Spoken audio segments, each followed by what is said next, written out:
अस्सलाम वालेकुम, आप देख रहे हैं हो क्या रहा है। मैं हूं फैसल अब्बासी। इरशाद अहमद आरिफ साहब प्रोग्राम में साथ हुआ करते हैं, ज़ाती मसरूफियात के बायस आज प्रोग्राम में वो शिरकत नहीं कर रहे हैं। आज की सबसे बड़ी डेवलपमेंट ये है कि पेशावर हाई कोर्ट ने पाकिस्तान तहरीक इंसाफ को भल्ला लौटा दिया है। मुख्तसर फैसला जो जारी किया गया है पेशावर हाई कोर्ट की तरफ से, उसके 3 निकात हैं कि 22 दिसंबर का फैसला गैर आइनी है।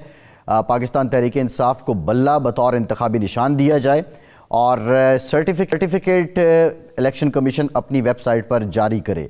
इसके बाद पाकिस्तान की सियासत पे क्या असरात होंगे। मोस्ट इम्पॉर्टेंट बात यह है कि जो फ़रीक़ैन हैं जिन्होंने एतराज़ किया था उनको भी किसी हद तक सुना गया, लेकिन जो सबसे नुमायाँ फ़रीक़ थे अकबर एस बाबर, उनका ये शिकवा रहा कि पेशावर हाई कोर्ट ने उन्हें नोटिस नहीं किया, उन्हें नहीं बुलाया। और अब अकबर एस बाबर ने इस फैसले को सुप्रीम कोर्ट में चैलेंज करने का ऐलान कर दिया है।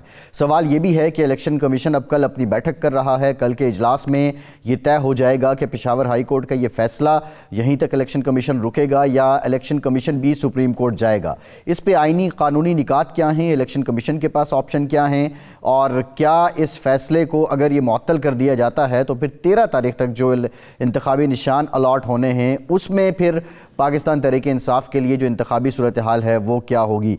इन निकात पे बात करेंगे। दूसरी अहम डेवलपमेंट ये है कि सुप्रीम कोर्ट के जज जस्टिस मज़ाहिर अली अकबर नकवी ने अपने ओहदे से इस्तीफ़ा दे दिया है और अली अकबर नकवी पर सुप्रीम जुडिशल काउंसिल में रेफरेंस भी दायर किया गया था। उन पर आमदन से ज़ायद सजात के इल्ज़ामात थे और अब उन्होंने इस्तीफ़ा दे दिया है। अपना इस्तीफ़ा उन्होंने सदर ममलिकत को लिखा, लेकिन टेक्निकली 2024 की जगह तारीख 2023 लिख दी गई है। बहरहाल अब जो सुप्रीम जुडिशल काउंसिल में उनसे मुतालिक केस था, क्या उसकी मज़ीद समात भी होंगी? अगर होती हैं, जिस तरह मुस्लिम लीग नून कहती है कि इस्तीफ़ा नाकाफ़ी है और वो चाहती है कि ये केस मज़ीद आगे भी चले, तो मज़ीद कानूनी तौर पर उनके लिए क्या सज़ा जज़ा हो सकती है या इस इस्तीफ़े के बाद सुप्रीम जुडिशल काउंसिल मज़ीद तहक़ीक़ात नहीं करेगी? मुस्लिम लीग नून, पाकिस्तान पीपल्स पार्टी आमने सामने, बिलावल भुट्टो ज़रदारी तमाम तर अपनी तवज्जो फोकस किए हुए हैं लाहौर के हल्के पे। ये महज एक हल्का नहीं है। बिलावल भुट्टो अगर यहाँ से जीत जाते हैं तो ये सियासी तौर पर, इंतखाबी तौर पर लाहौर फतह करने के मुतरादिफ होगा। पाकिस्तान पीपल्स पार्टी के लिए यहाँ से पिछले इलेक्शन में भी बड़ा ओवरवेलमिंग रिस्पॉन्स था। अब की बार क्या जयाले निकलेंगे, नए जयाले बनेंगे, पुराने जयाले जागेंगे? इस पर आज के प्रोग्राम में हम डिटेल गुफ्तगू करेंगे। हमें ज्वाइन किया है सीनियर कानूनदान हैं हाफिज़ एहसान अहमद साहब। बहुत शुक्रिया हाफिज़ साहब आपके वक्त का। बैरिस्टर आमिर हसन साहब पाकिस्तान पीपल्स पार्टी के रहनुमा भी हैं, कानूनदान भी हैं। बहुत शुक्रिया बैरिस्टर साहब आपका। महमूद मौलवी साहब इस्तेकाम पाकिस्तान पार्टी के रहनुमा हैं, सीनियर सियासतदान हैं। मौलवी साहब आपका शुक्रिया। हाफिज़ साहब सबसे पहले आपकी तरफ आते हैं। इलेक्शन कमीशन के पास अब सुप्रीम कोर्ट जाने का ऑप्शन है, आप समझते हैं कि क्या अब उसको जाना चाहिए? और वो फ़रीक़ैन जिन्होंने इलेक्शन कमीशन के फ़ैसले को पेशावर हाई कोर्ट में चैलेंज नहीं किया था या उसमें पेश नहीं हुए थे, क्या अब वो भी सुप्रीम कोर्ट जा सकते हैं पेशावर हाई कोर्ट के इस फैसले के खिलाफ? हाफिज़ साहब। बिस्मिल्लाहिर्रहमानिर्रहीम। अब्बासी भाई आपका बहुत शुक्रिया कि आपने मौका दिया। इसका पहला तो जवाब ये है कि अगर कोई भी शख्स एग्रीव्ड होता है या कोई इंस्टीट्यूशन एग्रीव्ड होता है किसी भी ऑर्डर से, जो हाई कोर्ट का ऑर्डर हो, तो उसके ख़िलाफ़ जो है वो आर्टिकल 185 के नीचे जाके appeal supreme court of Pakistan के अंदर की जा सकती है। और जिस तरह का ये पेशावर हाई कोर्ट का एक फ़ैसला आया है और एक इसके अंदर कंसिस्टेंट हिस्ट्री है between the election commission of Pakistan और पीटीआई, और ये मामला 2021 से चल रहा है कि इंट्रा पार्टी के इलेक्शंस होने चाहिए। जब 2019 के अंदर पीटीआई ने अपने कॉन्स्टिट्यूशन को अमेंड करके दिया और उसके बाद ये सिलसिला चल रहा है कि इलेक्शंस होने चाहिए, और उसके बाद जब नहीं हुए तो फिर इलेक्शन कमीशन ऑफ पाकिस्तान ने इसके ऊपर शो कॉज नोटिस भी किए। पहले एक किया, फिर दूसरा किया, और उसके बाद जो थी प्रोसीडिंग चलते चलते 23 नवंबर 2023 को एक ऑर्डर आया जिसके अंदर उन्होंने कहा कि हम आपको मौका देते हैं, अगर आप उस प्रोसेस को पूरा नहीं करेंगे जो इलेक्शन एक्ट 2017 के नीचे है, सेक्शन 206 का, 7 का, 8 का, 209A के मुताबिक आप सर्टिफिकेट नहीं देंगे तो हम आपको 209(3) का जब सर्टिफिकेट नहीं इशू करेंगे तो उसका कॉन्सिक्वेंस ये होगा कि आपको 215 के नीचे इलेक्शन सिंबल्स नहीं मिलेगा। और जब किसी भी पॉलिटिकल पार्टी को इलेक्शन सिंबल्स नहीं मिलता तो डेफिनेटली उसके लिए पॉलिटिकली सेटबैक आता है, उसके लिए, उसके वोटर्स के लिए, सपोर्टर्स के लिए, कैंडिडेट्स के लिए, और जो इलेक्टोरल प्रोसेस के अंदर हमारी रिजर्व सीट है वो भी उसको नहीं मिलती। तो जब ये 20 दिन का टाइम दिया गया था और उसके ऊपर पीटीआई ने इलेक्शन करवाए 2 दिसंबर को, और 4 दिसंबर को उन्होंने अपना सर्टिफिकेट जो था वो इलेक्शन कमीशन ऑफ पाकिस्तान को फॉर्म 65 के मुताबिक भिजवाया।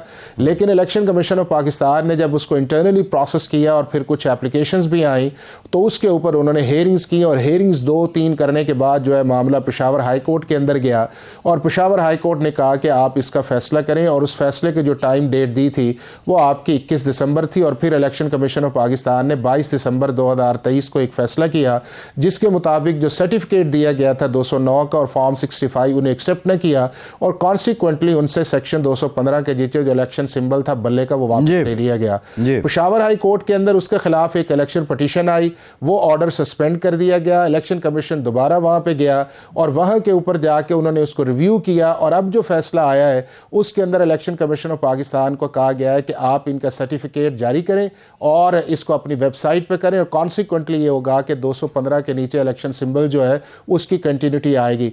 लेकिन इलेक्शन कमीशन ऑफ पाकिस्तान की जिस तरह एक चल रहा है इस प्रोसेस के अंदर, मेरा ख्याल ये है कि पीटीआई भी सुप्रीम कोर्ट ऑफ पाकिस्तान के अंदर गई थी, जो पेशावर का इंटरिम ऑर्डर जो उन्होंने रिकॉल किया था आज उन्होंने वापस लिया है, उसके बाद पेशावर हाई कोर्ट ने उसके ऊपर एक फैसला किया है। इसी तरह इलेक्शन कमीशन ऑफ पाकिस्तान भी जाएगी। अब 2 इसके अंदर एस्पेक्ट्स हैं, एक ये इसका पॉलिटिकल एस्पेक्ट है और दूसरा इसका लीगल एस्पेक्ट है। पॉलिटिकली तो पीटीआई को आज उसका फायदा हुआ है कि वो जो एक चीज थी कि इलेक्शन सिंबल्स के अंदर सारी चीजें चल रही थी, उसके अंदर जो उनके वोटर्स हैं या कैंडिडेट्स बनेंगे उनको उसका ये कह जाएगा। बट लीगली इसके अंदर जो चीजें आएंगी वो 3-4 बड़ी इंपॉर्टेंट है। नंबर 1 उसके अंदर इंपॉर्टेंट ये है कि क्या इलेक्शन कमीशन ऑफ पाकिस्तान का मैंडेट किस हद तक है इंट्रा पार्टी इलेक्शन करवाने का, ये सुप्रीम कोर्ट ऑफ पाकिस्तान के अंदर डिटर्मन होगा। और दूसरा इसके अंदर आएगा कि अगर कोई पार्टी एडमिट करे अपने प्रोसेस के अंदर गलतियां हुई हैं, हमारा फेडरल इलेक्शन कमीशन ये जो हाफिज साहब, हमारी जो अपॉइंटमेंट्स भी हैं सेक्रेटरी जनरल की हमारे कॉन्स्टिट्यूशन के मुताबिक नहीं है, तो उसके मुताबिक अगर कोई फैसला आया तो क्या इलेक्शन कमीशन ऑफ पाकिस्तान पाबंद है इस चीज का कि सर्टिफिकेट करे? सही है, मैं इन निकात पे आपकी तरफ आऊंगा। बैरिस्टर आमिर हसन साहब से भी जरा कानूनी राय लेते हैं। बैरिस्टर साहब, आज अली जफर साहब ने ये कहा कि अगले 15 मिनट में, जब वो प्रेस कॉन्फ्रेंस कर रहे थे, अगले 15 मिनट में इलेक्शन कमीशन अगर सर्टिफिकेट जारी नहीं करता तो उसके खिलाफ तौहीन अदालत होगी। ये अली जफर साहब ने कहा, कोर्ट एंड कोर्ट में आपके सामने रख रहा हूं। अब क्या इलेक्शन कमीशन कल अगर सुप्रीम कोर्ट में चला जाता है और सर्टिफिकेट जारी नहीं करता, जब तक सुप्रीम कोर्ट उस पर कोई फैसला नहीं देती, तो इलेक्शन कमीशन पाबंद है कि वो सर्टिफिकेट जारी करे, या फिर मामला सब जुडिस हो गया, वो एक आ गया, उज़र आ गया इलेक्शन कमीशन के पास, वो मज़ीद टाइम टेकिंग कर सकता है सर्टिफिकेट जारी करने में? बहुत शुक्रिया जी। देखिए, इलेक्शन कमीशन का मामला तभी सेटल होगा, ये इनका सिंबल वाला या कोई भी जो होता है, जब सीएन सुप्रीम कोर्ट की तरफ से आएगा, क्योंकि हाई कोर्ट हर हाई कोर्ट की है, लेकिन बहरहाल जो जुरिस्डिक्शन है, जो मैं समझता हूँ या फाइनलिटी है, वो सुप्रीम कोर्ट से फैसले के बाद आएगी। इसलिए पेशावर हाई कोर्ट से फैसला आ भी गया है, तो कानूनी तौर पे मजबूती इतनी नहीं है अभी तक। और ये अक्सर होता है, जो कानून से मुंसलिक है उन्हें पता है कि ये तौहीन अदालत की बातें होती रहती हैं, सिविल कोर्ट से लेके ऊपर तक, अगर फैसले पे अमल दरामद ना हो। लेकिन क्योंकि इलेक्शन कमीशन अपील में जा सकता है और वो जाके उधर अपना मौकफ रखेगा, तो मेरे ख्याल में फैसला तब होगा जब सुप्रीम कोर्ट से आएगा। मैं कानूनी तौर पे भी ये समझता हूँ कि अब सुप्रीम कोर्ट ही इस चीज को डिसाइड करे और कर देना चाहिए। किसी पॉलिटिकल पार्टी को मेरे ख्याल से नहीं रखना चाहिए उसके हक से महरूम, उसे कोई सिंबल अलॉट करना चाहिए, जो भी सिंबल हो, जो वो चाहती है। अगर वो मौजूद नहीं तो दूसरा सिंबल देना चाहिए। एक अगर कोई पॉलिटिकल पार्टी है और अगर उस पर कोई कानूनी कदगन भी नहीं है, कोई उस पर बैन भी नहीं लगा, तो फिर उसे सियासी जमात के तौर पे इलेक्शन लड़ने से कानूनी तौर पे भी नहीं रोका जा सकता। और मैं समझता हूँ कि सियासी तौर पे भी उसके बहुत से मुज़मरात ही होते हैं, नुकसानात होते हैं, कभी भी ये अच्छा नहीं होता है। तो मैं एक पॉलिटिकल एक्टिविस्ट के तौर पे भी, और पाकिस्तान पीपल्स पार्टी हमेशा से समझती है कि किसी सियासी फर्द का और किसी सियासी जमात का उसे उसके हक से महरूम नहीं रखना चाहिए। तो मैं उम्मीद भी करता हूं कि जब ये मामला सुप्रीम कोर्ट के पास आएगा तो ये मामला हल हो जाएगा।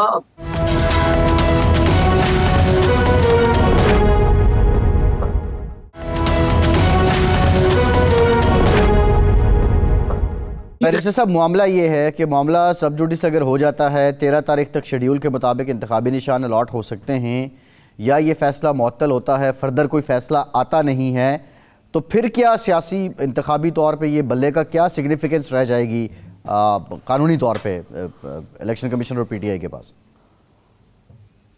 अब देखिए, मैं अब पीटीआई को मुशावरत तो कोई भी नहीं दे सकता, अल्लाह ही उन्हें हिदायत दे सकता है। लेकिन मैं एक बात समझता हूं कि कानूनी मुकदमात को कानूनी तरीके से, उन्हें सियासी तौर पे नहीं। आपने देखा कि पीछे जो इनका केस आया इलेक्शन कमीशन के खिलाफ कि हमारे पेपर रिजेक्ट हुए, तो जब वो सुप्रीम कोर्ट में गए तो उनके पास लीगल आर्गुमेंट कोई नहीं था। ये सिर्फ वो सियासी बातें करते हैं जिसके अंदर मजलूमियत का एक कार्ड खेलते हैं, जो कि नहीं है। वो जब सारी रिपोर्ट आई तो उससे पता चला कि कानूनी नुकात नहीं है, जिसकी वजह से इन्हें 3 दिन का वक्त दिया गया है। तो मैं अब भी समझता हूं कि अगर ये कानूनी मामलात को कानूनी तरीके से टैकल करेंगे तो बेहतर होगा, और सियासी मामलात को सियासी तरीके से। देखिए, ये कोई पहली दफा नहीं हो रहा वासी साहब। पाकिस्तान पीपल्स पार्टी से इंतखाबी निशान छीना गया था। हमारे पास तलवार का निशान था, 2 दफा हमने उससे जीते, 2 तिहाई अक्सरियत के साथ जीते, लेकिन वो हमसे छीन लिया गया। और कोई एक इलेक्शन की बात नहीं, 11 साल तक पाकिस्तान पीपल्स पार्टी को बतौर सियासी जमात इंतखाबात में हिस्सा लेने से रोका गया 77 से 88 तक, और 88 में जाके हमें तीर का निशान अलॉट हुआ।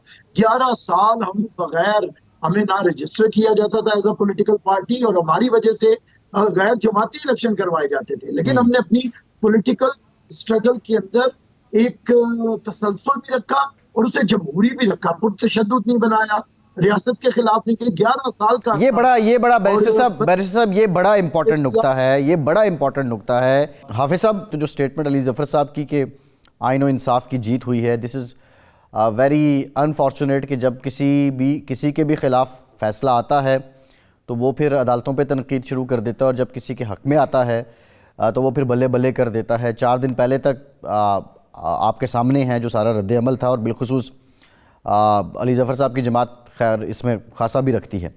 मेरा सवाल आपसे ये है कि ये जो सारी प्रोसीडिंग हुई हैं, इसमें जो इंट्रा पार्टी इलेक्शन थे उनका मेरिट क्या था, वो हुए कैसे, और उससे पहले इलेक्शन से पहले जो उमर अयूब साहब का मामला था कि उनकी नॉमिनेशन कैसे हुई, उनके पास आइन के मुताबिक इख्तियार क्या थे, वो सारी बातें आप समझते हैं कि वो साइडलाइन नहीं होगी और ये फिर डिस्कस होता रहा कि इलेक्शन कमीशन के पास इख्तियार है या नहीं है?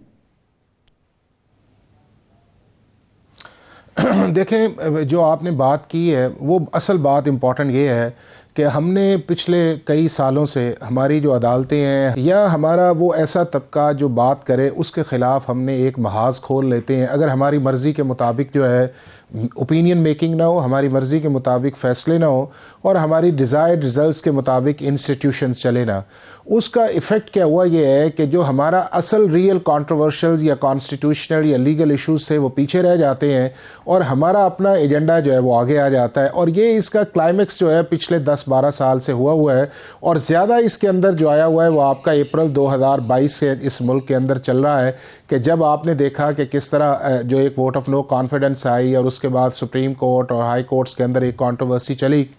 अब उसके अंदर ये हुआ ये है कि हमने सारा कुछ ये फैसला कर लिया है, तहैया कर लिया है कि अगर फैसला हमारे हक़ के अंदर आएगा तो इंसाफ की भी जीत है, जजेस की भी जीत है, सुप्रीमेसी ऑफ द कॉन्स्टिट्यूशन भी है, मेरिट भी बड़ा चल रहा है, और उसके बाद ये है कि इस मुल्क के अंदर रूल ऑफ लॉ भी है।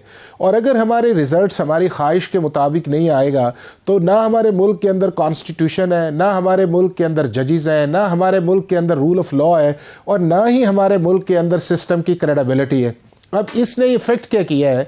इसने इफ़ेक्ट वो किया है कि जो पाकिस्तान का आम आदमी जो पाकिस्तान के अंदर है या पाकिस्तान से बाहर है या जो पाकिस्तान को वॉच कर रहे हैं, उसके अंदर इसका बहुत बड़ा नेगेटिव इम्पैक्ट पड़ा है। अब एक एक केस का अगर आप देख लें कि अगर आप देख लें कि 9 अप्रैल 2022 को जो सुप्रीम कोर्ट का एक फैसला आया, किस तरह एक पॉलिटिकल पार्टी ने सुप्रीम कोर्ट ऑफ पाकिस्तान के जजेस को किस हद तक जो है वो घसीटा इस मामले के अंदर, और क्या क्या चीज़ें नहीं कहीं, और यही चीज़ फिर इस्लामाबाद हाई कोर्ट के अंदर गई।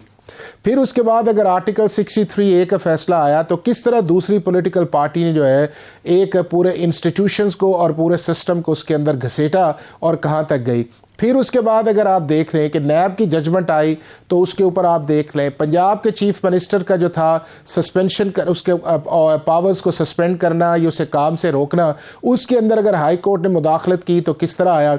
हमारे प्रेसिडेंट ऑफ पाकिस्तान ने जब ओथ न लिया और संजरानी साहब ने लिया, और यही प्रिंसिपल जब लाहौर के अंदर कहा गया और गवर्नर ने रिफ्यूज किया, तो अगर कोर्ट ने कहा तो स्पीकर यहाँ पे गए तो क्या आई। अभी भी आप देख रहे हैं कि ये जो इलेक्शन वाला मामला है कि अभी सिर्फ रिव्यू किया था 3 जनवरी 2024 को पेशावर हाई कोर्ट ने कि जी इसको 9 को सुनेंगे, तो उसके अंदर फिर आप टोन टेनर आप देख लें कि किस लेवल पे हम लेके गए। और अभी भी मैं समझता हूं कि आज जो वॉइसेस आई हैं, अल्लाह करे कि सुप्रीम कोर्ट ऑफ पाकिस्तान का जो भी फैसला इस चीज़ के अंदर आए उसके ऊपर भी हम सारे इसी तरह बात करें कि जी आज कॉन्स्टिट्यूशन की जीत है, आज सुप्रीम कोर्ट ऑफ पाकिस्तान ने बड़ा मेरिट पे फैसला किया है या रूल ऑफ लॉ किया है। ये वो चीज़ें हैं जिनको करने की ज़रूरत है, और अब्बासी भाई जिसको ना करके हम इस पूरे सिस्टम को और अपने मुल्क को ऐसा सिक्योरिटी डिसक्रेडिट की तरफ लेके चले गए हैं और उस क्योस की तरफ लेके गए हैं कि जिसका सिर्फ और सिर्फ आइंदा जो है वो मोर पॉलिटिकल इंस्टेबिलिटी, मोर जो इकोनॉमिक इंस्टेबिलिटी है, और वो जो हमारे रियल इश्यूज हैं जो हमारे रूल ऑफ लॉ के हैं, गवर्नेंस के हैं, जस्टिस को बेहतर करना है,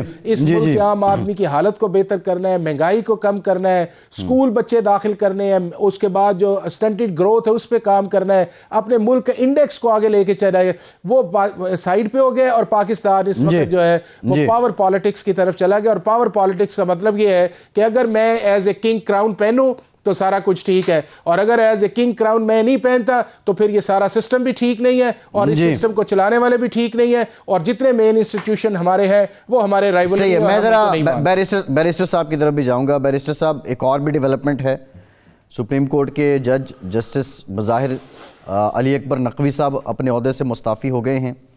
उन्होंने अपना इस्तीफ़ा भी इरसाल कर दिया।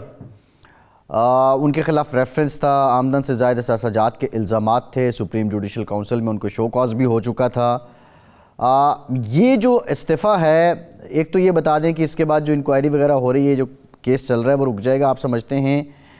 और दूसरा, ये कैसी नज़ीर है उनका अपने ओहदे से हट जाना, यानी क्या इसका एक पहलू ये है कि वो आगे जा चल के दिफा नहीं कर सकते थे, या उन्होंने यही बेहतर समझा कि अभी मुस्ताफ़ी हो जाते हैं? मतलब ये नज़ीर कैसी है पाकिस्तान की अदालती तारीख में? देखिए, अगर इससे समझना हो तो अभी रिसेंट पास्ट में जस्टिस काजी फाइज ईसा के ऊपर इसी तरह का एक मामला आया, सुप्रीम जुडिशल काउंसिल के अंदर उनका मामला गया, और आपको पता है कि जिस तरह उन्हें तज़हीक किया अब तक लास्ट गवर्नमेंट ने, और फिर उसके बाद जो जजेस थे, उनके ब्रदर जजेस थे, जो सलूक हुआ वो आपके सामने है। लेकिन जस्टिस काजी फाइज ईसा ने फैसला किया कि वो सुप्रीम जुडिशल काउंसिल के आगे और अदालत के आगे अपना मामला रखेंगे, और वो उसमें कामयाब हुए, सुरखरू हुए। इसका मतलब था कि उनके पास सबूत थे अपनी बेगुनाही के, या वो ये समझते थे कि ये सारा जो सिलसिला है ये एक साजिश है। लेकिन जस्टिस बज़ाहिर अली नकवी का रिजाइन कर जाना इस बात का सबूत है कि कहीं ना कहीं वो जानते हैं कि उनके पास अपनी बेगुनाही के सबूत नहीं थे, जिसके लिए उन्हें रिजाइन करना पड़ा। और मेरे ख्याल से बेहतर किया है एक जज का, सुप्रीम कोर्ट के सिटिंग जज का, इस तरह का मामला अगर आए और वो समझता भी हो कि उसके पास अपनी बेगुनाही का सबूत नहीं है तो उसे रिजाइन कर देना चाहिए। ये बेहतर तरीका कार है। अब ये सुप्रीम जुडिशल काउंसिल मेरे ख्याल से, क्योंकि वो जज नहीं रहे, इसे जारी नहीं रखेंगे, और अब उनका मामला दूसरे कानून के तहत ही देखा जाएगा, क्योंकि अब वो सुप्रीम कोर्ट के जज नहीं है। तो मैं समझता हूँ कि पाकिस्तान के अंदर ये जो जजेस का एहतसाब है, यही पाकिस्तान पीपल्स पार्टी एक अरसे से कह रही है कि अगर हर इदारे ने अपना एहतसाब खुद करना है तो सिर्फ पार्लियामेंट या फिर सियासतदान ऐसे क्यों हैं कि उनका एहतसाब सारे बारी बारी करते हैं। इलेक्शन के जरिए अवाम करते हैं, अदालतें करती हैं, नैब करता है, फिर किसी का दिल चाहे तो वो करता है। क्यों ना पाकिस्तान के अंदर एक ऐसा कानून लाया जाए जो नई असेंबली आए जिसमें सबका एहतसाब एक कानून के तहत हो, वहाँ पॉलिटिशियन भी हो, वहाँ जजेस भी हो, और वहाँ दूसरे मोतबर और ये जो अशराफियां हैं या ताकतवर हल्के हैं उनका एहतसाब हो सके। यही रियासतों में होता है जहाँ पे इंसाफ हो, वहां पे एक तरह का एहतसाबी निज़ाम होता है, और जब एक तरह का एहतसाबी निज़ाम होगा तो मैं आपको बताऊं कि फिर ना तो कोई सियासतदान कल को मजलूमियत का कार्ड इस्तेमाल करेगा और ना वो दूसरे इदारों के ऊपर इल्जाम लगाएगा। ये जरूरत है, यही वादा हमने सीओडी में किया था, लेकिन कहीं ना कहीं हमारे साथी पीएमएलएन वाले इसे भूल गए।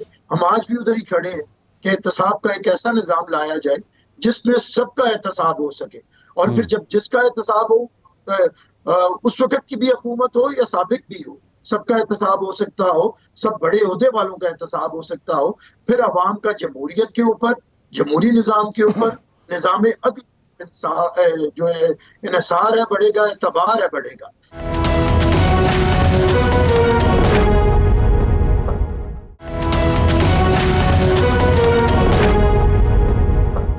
सीओडी का आपने जिक्र किया है, खैर उसके बाद 18वीं तरमीम तो आपने की है, लेकिन महमूद मौलवी साहब अब बात हो रही है कि सियासी जमातें इस बात पे इत्तफाक कर रही हैं कि जो आइन के आर्टिकल 62 और 63 हैं इसमें तरमीम की जाए और इसकी सख्ती को कुछ कम किया जाए। एक तो ये बता दें मौलवी साहब, इससे पहले अगर ये बहुत सख्त किस्म की तलवार थी ये आर्टिकल, तो इससे पहले इस पर अमेंडमेंट क्यों ना हो सकी? ये अगर डिक्टेटर का बनाया हुआ कानून था तो इससे पहले अमेंडमेंट क्यों ना हो सकी? और इस सियासी माहौल में जब इतनी बेयकीनी है, आप समझते हैं कि इलेक्शन के बाद इत्तफाक हो जाएगा और इसमें तरमीम कर ली जाएगी? मेरे ख्याल से देखें, इसको पहले ही कर देना चाहिए था और इसकी तरमीम हो जाएगी। और आप ये देखें कि पार्लियामेंट में इसके ऊपर देखें, जो अभी सुप्रीम कोर्ट के जजमेंट आया, इसको तो पार्लियामेंट ने अप्रूव किया था ना कि जी लाइफ टाइम नाअहली नहीं होनी चाहिए। उस वक्त उसको जो है फिर चैलेंज कर दिया गया। देखें, ये तो पार्लियामेंट ने अप्रूव किया था ना। देखिए, जहां पार्लियामेंट की बालादस्ती लोग कहते हैं, जहां वो करते हैं, तो फिर उसके बाद जो है फिर कोर्ट्स उसको जो है ऑब्जेक्शन लेते हैं ना उस पर। देखिए, हमें ये भी फैसला करना चाहिए कि हमें पॉलिसीज बनानी चाहिए कि उसको हर चीज के ऊपर हम जो है उसको कॉन्ट्रडिक्ट ना करें ना। आप जैसे बात कर रहे हैं ना, देखिए एक चीज ये होना चाहिए कि कुछ चीजों के ऊपर सियासत नहीं होनी चाहिए, इकोनॉमी के ऊपर सियासत नहीं होनी चाहिए और कानून के ऊपर सियासत नहीं होनी चाहिए। देखिए ना, अगर कोर्ट्स जो है वो पॉलिटिसाइज हो जाए और वो सियासतदान बन जाए, ठीक है ना, और वो किसी एक पार्टी के साइड लेने लगे, देखिए फिर वो इंसाफ नहीं होगा। इंसाफ होना चाहिए अक्रॉस द बोर्ड। अगर किसी एक इंडिविजुअल पार्टी के मेंबर के लिए रात को कोर्ट खुल सकता है तो हर आदमी के लिए वो कोर्ट खुलना चाहिए।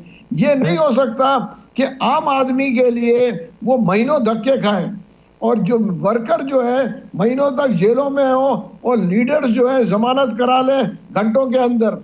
ये दो किस्म का कानून तो नहीं हो सकता कि वर्कर्स आज भी जेल में हैं और लीडर्स जो हैं वो जमानतें करा करा के निकल रहे हैं।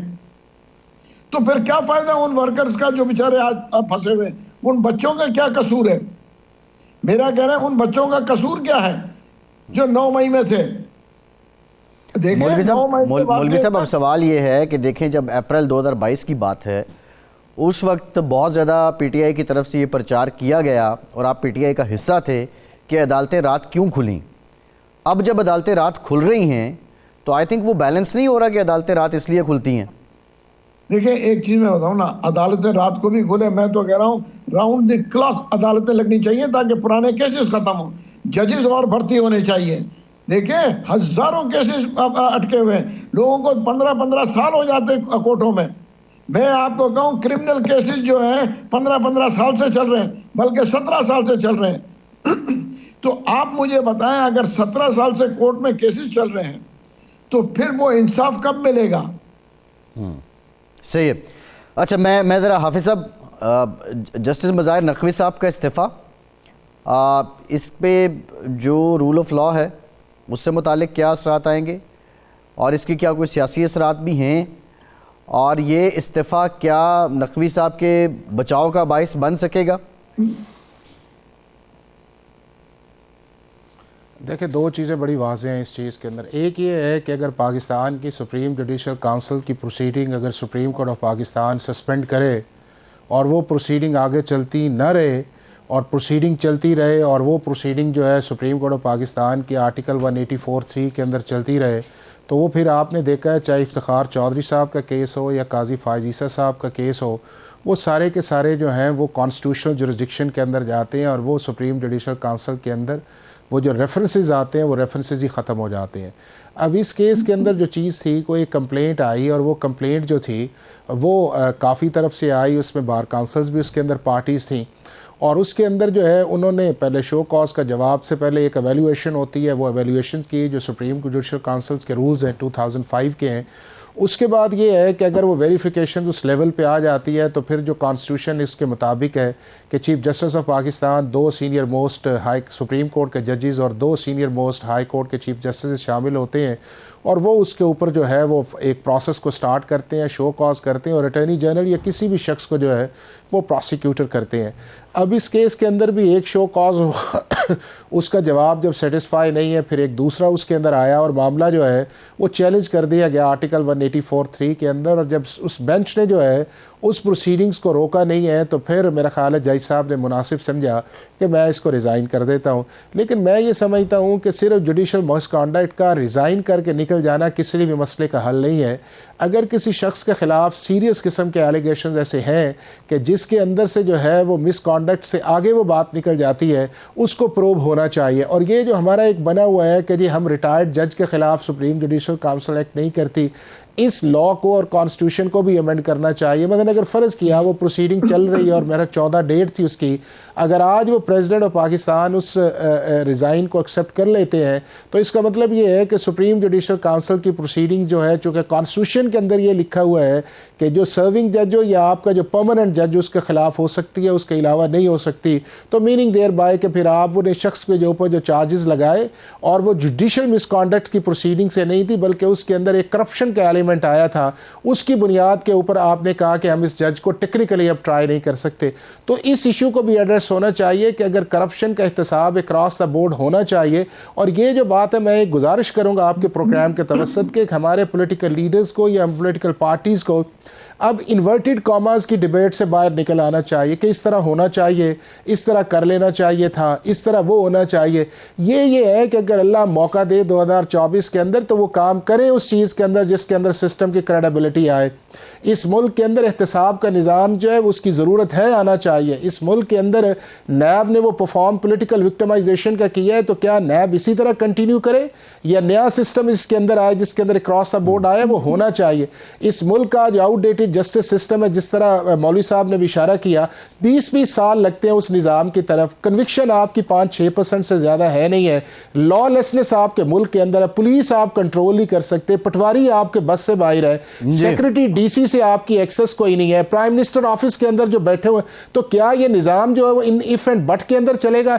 इसको बदलने की ज़रूरी है ताकि सिस्टम के अंदर कॉन्फिडेंस आए। और दूसरा जो इंपॉर्टेंट ये है कि किसी भी जगह करप्शन हो, चाहे जुडिशरी के अंदर हो, चाहे जुडिशरी के अलावा किसी इदारे के अंदर हो, उसको किसी भी सूरत जो है वो माफ़ नहीं करना चाहिए कि एक शख्स रिज़ाइन दे और उसके बाद वो सिस्टम के अंदर से निकल जाए और उस टेक्निकल चीज़ है उसका बेनिफिट उठाए। तो इसकी तरफ भी जो है अगली जो भी पार्लियामेंट आए उसको एड्रेस करने की ज़रूरत है। और मोर इंपॉर्टेंटली ये है कि पाकिस्तान के जो ओरिजिनल मसाइल जो पाकिस्तान के 76 साल से इसको दीमक की तरह खा रहे हैं, आप देखें ना कि क्लाइमेक्स आप देखें कि एक तरफ ये है कि आपकी आर्मी दुनिया की 6-7वीं बड़ी आर्मी है, दुनिया की टॉप 10 के अंदर उसकी आता है, आप न्यूक्लियर पावर आप है, मिसाइल टेक्नोलॉजी आपके पास है, कतर आपको कहता है कि जी वर्ल्ड कप हमने करवाना है, आप हमें सिक्योरिटी दें। पाकिस्तानी दुनिया के बाहर के मुल्कों के अंदर जाके वंडर्स क्रिएट करते हैं, जहाँ जहाँ जाते हैं क्या क्या परफॉर्म करते हैं। उसके बाद आप देख लें कि टैलेंट ये देख लें कि दुनिया का एक यूनिक जियोग्राफिकल कंट्री है, 64% आबादी इसकी जो है वो 15 से 29 साल के अंदर है। और दूसरी तरफ आप देखें कि हम डिच के अंदर घिरे हुए हैं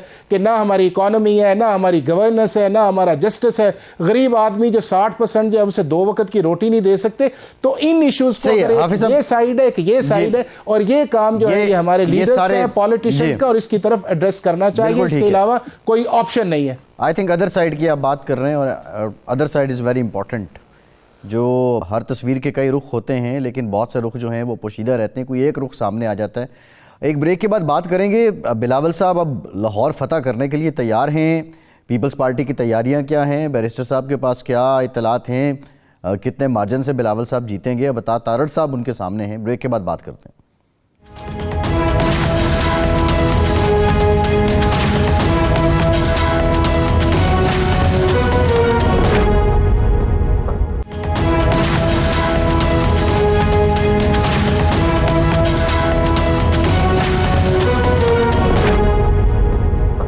ब्रेक के बाद एक बार फिर से आपको खुशामदीद कहेंगे। बैरिस्टर आमिर हसन साहब, बिलावल साहब लाहौर के लिए खासी कोशिश कर रहे हैं, अता तारड़ साहब मुकाबले में हैं। वो ये सवाल कर रहे हैं कि पीपल्स पार्टी ने किया क्या है, और आप समझते हैं कि ये शेर के मुंह से निवाला आप छीन लेंगे? देखिए, अता तारड़ साहब जितने लाइल्म हैं उन्हें यही सवाल करना चाहिए कि पीपल्स पार्टी में बात यह है कि हमारा ना तो अता तारड़ साहब से कोई मुकाबला है, ना उनकी जमात से मुकाबला। चेयरमैन बिलावल भुट्टो का एक गैर सियासी समाज से मुकाबला है, बिलावल भुट्टो का अदम बर्दाश्त से मुकाबला है, बिलावल भुट्टो का महंगाई से, बेरोजगारी से और गुर्बत से मुकाबला है। और बिलावल भुट्टो ने क्या किया है ये तो तारीख ने बताया है, उसकी महरास ने बताया है, उसकी सियासी जमात की जद्दोजहद ने बताया है, आइन से लेके एक्टिव प्रोग्राम और वहां से गरीब को ताकत का सरचश्मा बनाने तक और आवाम को शऊर देने तक ये पीपल्स पार्टी के क्रेडिट में है। देखिए, लाहौर का इलेक्शन महज एक नशिस्त का इलेक्शन नहीं है। एक नशिस्त का इलेक्शन होता तो हमारी बात नहीं थी। ये इलेक्शन असल में एक फिक्र का, सोच का इलेक्शन है। लाहौर कभी पाकिस्तान का सियासी गढ़ रहा है। हम कोई एक सीट फतह करने के लिए यहाँ पे नहीं आए। इस सियासी गढ़ को, इस सियासी मरकज को, जो कि दानिश्वरों का शहर था, बेहतरीन सियासी मरकज का शहर था, इसे ज़िया अमरीयत के दौरान जिस तरह समाज को गैर सियासी किया गया, लाहौर को, पंजाब को गैर सियासी किया गया। यहाँ से गैर सियासी कुव्वतों को उभारा गया जिन्होंने मजहब कार्ड इस्तेमाल किया। यहीं से छांगा मांगा ऑपरेशन आया, यहीं से सरमाए की सियासत आई, यहीं से बरादरी की सियासत आई, यहीं से अदम बर्दाश्त की सियासत आई, यहीं से नफरत की सियासत आई और तकसीम की सियासत आई। और पाकिस्तान का जो हाल हुआ वो आपके सामने है। फिर उसे एक लाडला यहाँ तक लाया, एक और लाडला आया तो वो इसे तशद्दुद तक ले आया।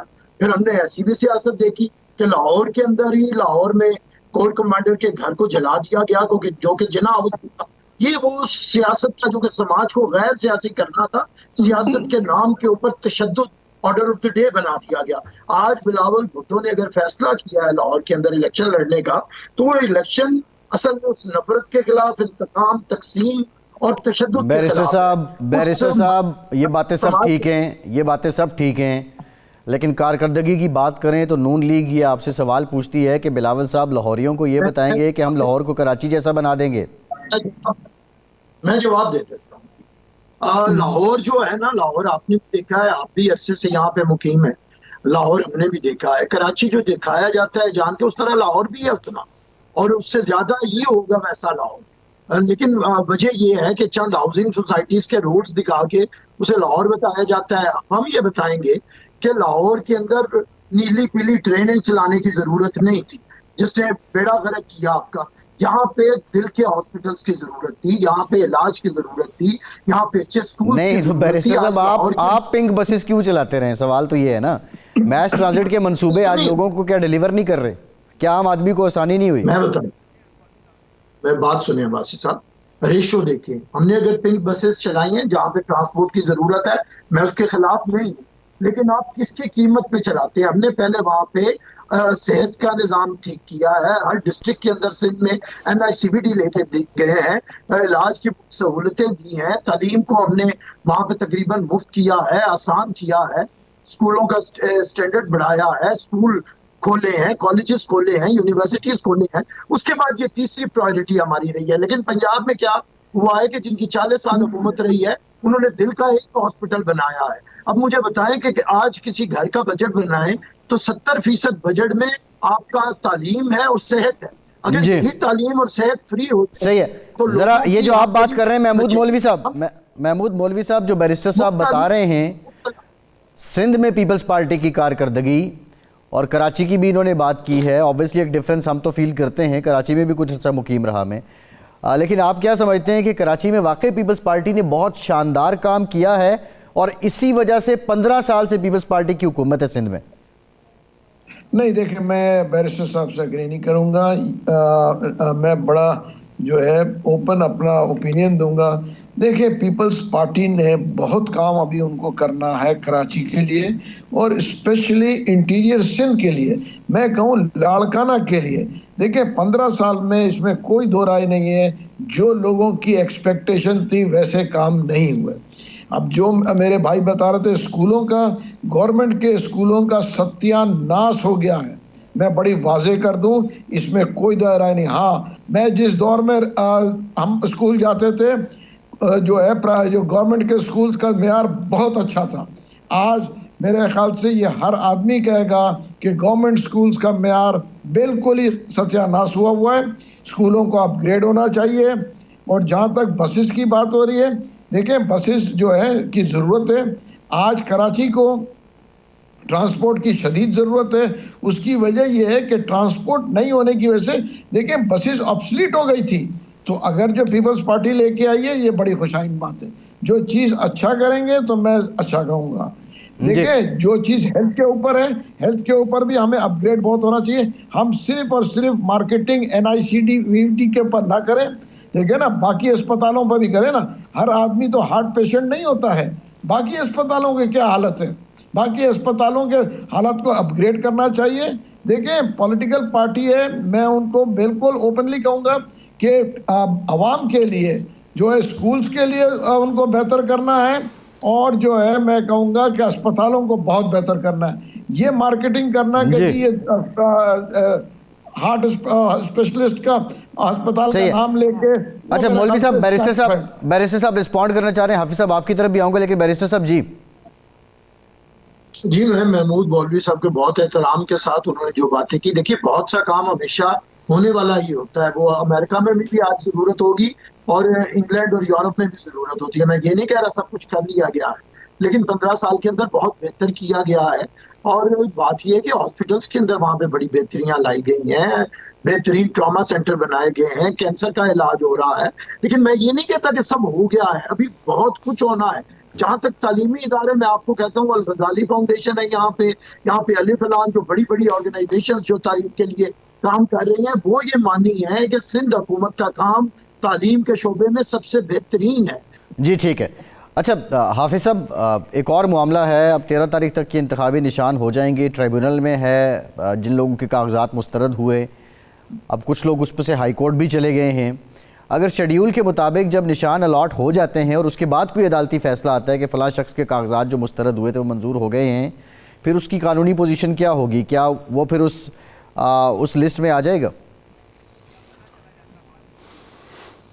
देखिए वासिफ भाई, एक्सेप्शनल सिचुएशन होती है कि चूँकि 13 जनवरी के अंदर आपने एक डेट रखी है, उसके अंदर आपने इलेक्शन सिंबल्स देने हैं और उसके बाद जो अगला प्रोसेस आता है वो आपका आता है बैलेट्स पेपर्स की छपाई आती है। और वो आपको पता है पूरे मुल्क के अंदर तकरीबन 850 से ज़्यादा हल्के हैं जिसके अंदर बनता है और वो सारा है। तो वो उस प्रोसेस को फिर आपने ट्रिगर करना होता है, फिर वो बनते हैं, फिर आगे रिटर्निंग ऑफिसर्स की तरफ जाते हैं और फिर उसका ट्रिकल डाउन इफेक्ट जो है वो पोलिंग स्टेशन की तरफ जाते हैं। लेकिन अगर कुछ स्पेशल सिचुएशन आए, और मेरा ख्याल ये है कि जिस तरह हाई कोर्ट के एपलेट ट्रिब्यूनल्स बन गए हैं, इनके बाद बेंचेस बन गए हैं, वो भी एक एक 2 दिन के अंदर फैसले करेंगे। और अगर 13 को इन्होंने डेट देना है तो बैलेटिंग की जो छपाई है वो 13 को शुरू नहीं होगी, वो 14, 15, 16 या 17 तक जाएगी। और उससे पहले पहले ये सारी कॉन्ट्रोवर्सीज जो है वो ख़त्म हो जाएंगी, चाहे हाई कोर्ट के अंदर वो केसेस आए या कोई एक्सेप्शनल सिचुएशन के अंदर सुप्रीम कोर्ट के अंदर चला जाए या इलेक्शन कमीशन के अंदर जो मामला, अगर इलेक्शन कमीशन जाता है इस पेशावर हाई कोर्ट के फैसले के ख़िलाफ़ जो है, तो वो भी 13 या 14 से पहले पहले उसका फैसला होना। चूँकि हमारी कोर्ट्स या सुप्रीम कोर्ट बड़ी कॉन्शियस इस मामले के अंदर कि जो इलेक्शन प्रोग्राम है उसके अंदर जो है कोई ऐसी हर्डल ना आ जाए कि जिससे हमारा जो 8 फरवरी वाली डेट है उसकी तरफ जाना मुश्किल हो जाए। लेकिन जो दूसरी इंपॉर्टेंट इस चीज़ के अंदर है वो मैं ये कहता हूँ कि जो हम ये सारी अब्बासी भाई बात कर रहे हैं मुख्तलिफ एरियाज़ के अंदर, ये सारे के सारे काम अगर आप दुनिया की स्टडी कर लें जिस हाल में हम पहुँच गए हैं, तो ये उनकी म्यूनसिपैलिटीज़ के काम है, उनकी लोकल गवर्नमेंट्स के काम है। दुनिया का सबसे बड़ा जो हज होता है वो सऊदी अरब के अंदर होता है, मक्का मुकरमा के अंदर होता है। तो वो ना वहाँ पे सूबाई हुकूमत आती है, ना वहाँ के ऊपर मरकज़ी हुकूमत आती है, वो म्यूनसिपल कमेटी जद्दा जो है मक्का जो है वो उसको करवाती है। दुनिया के अंदर हॉस्पिटल्स जो है वो लोकल गवर्नमेंट्स करवाती हैं। दुनिया के अंदर जो प्राइमरी और सेकेंडरी एजुकेशन है वो हमारी लोकल गवर्नमेंट्स करवाती हैं। तो ये जो गवर्नमेंट्स के पैराडाइम हमने बनाए हुए हैं और फंड्स अपने पास रख के हम कह रहे हैं कि हम इसे चेंज, और हमारे मुल्क के अंदर इन सूबों को रीऑर्गेनाइज होना चाहिए। ये 250 मिलियन की जो आबादी अब है, इसको 4 सूबों से अब नहीं चलेगा, इसको जेन्युइनली हम जो है एडमिनिस्ट्रेटिव स्ट्रक्चर के अंदर इसको लेके जी ठीक, बहुत शुक्रिया हाफिज साहब, बड़ा बेटा आपने एंड में उठाया है। हाफिज एहसान साहब, बैरिस्टर आमिर साहब, महमूद मौलवी साहब, तीनों मेहमानों का बहुत शुक्रिया। फैसल अब्बासी को इजाज़त दीजिए।